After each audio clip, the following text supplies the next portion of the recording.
Welcome back to episode 25. Today is like one of those days where I'm like, I just don't feel like making a video. Today's the first day where I am just not into it, but we're going to do it anyways. We're going to start off by reading 10 simple truths. I'll just read the best stuff or the stuff that resonates with me. I'll leave the link of the complete Twitter thread in the description below so you can read the whole thing. The whole thing. Human life is gradually turning from a struggle against suffering into a struggle against pleasure. A free mind is a devil's playground. The more people have free time, they're living with their anxieties, their stress. They have nothing else to do but complain about shit that is so useless. I mean, why are fucking people complaining all the time? It's almost like when all your needs are met, now you're just going to complain about stuff that's so irrelevant. The moment you change the context is when you start thinking about people who are in India who are poor, who don't even know where they're going to find their next meal. Okay, this is going down a sad path. Moving on. If you don't want to have a boss, you better be capable in the wild. Either you tell the story or you let somebody else tell the story. Like shut the fuck up and listen, or be the person telling the story. Hard choices, easy life. Easy choices, hard life. Well, okay, that's complicated. Like, what's an easy life versus a hard life? And not wanting something is as good as having it. This kind of reminds me of like very classical wisdom from our Asian parents. When I would have a conversation with my parents about, you should buy the best of this, or, get the best gadget, or buy the best clothes, the branded clothes. They're like, I don't need it. We don't need it. It's like they're coming from this very honest place of content that getting any of these things is not going to make them any more happier. It's almost like no external stimuli is going to make them happy in the context of materialistic things. Cool story. So if I don't want attractive women in my life, that's as good as having them in my life. To remove the sting of insult, stop valuing compliments.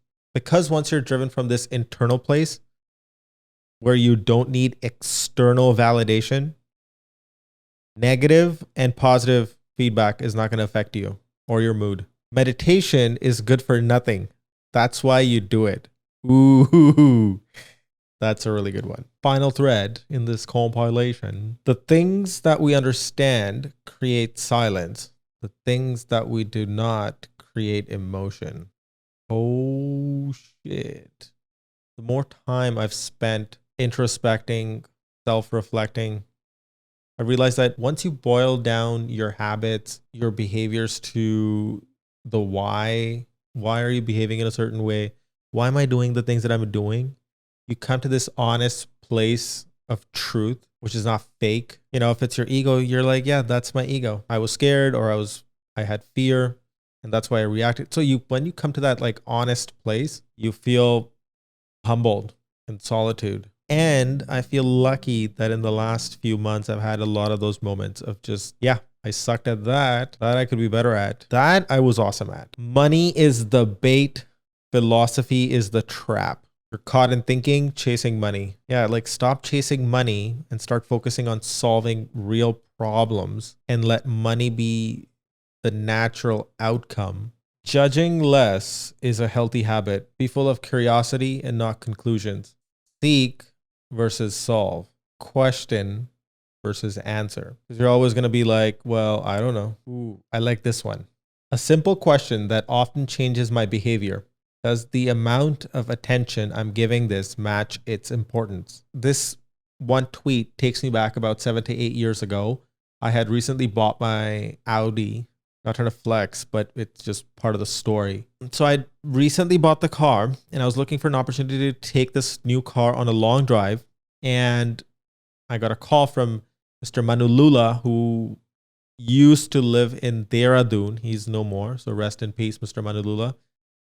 He was also one of my mentors, a great gem of a person. And so he's like, yeah, so why don't you come down to Dehradun and we'll hang out and you can stay for the weekend. And I'm like, great. So I drive up to his cottage, which is on top of a mountain. Very, very beautiful. All you hear is a river flowing. You hear the birds. You're basically living in the middle of a mountain. And he has a very, very beautiful brick cottage.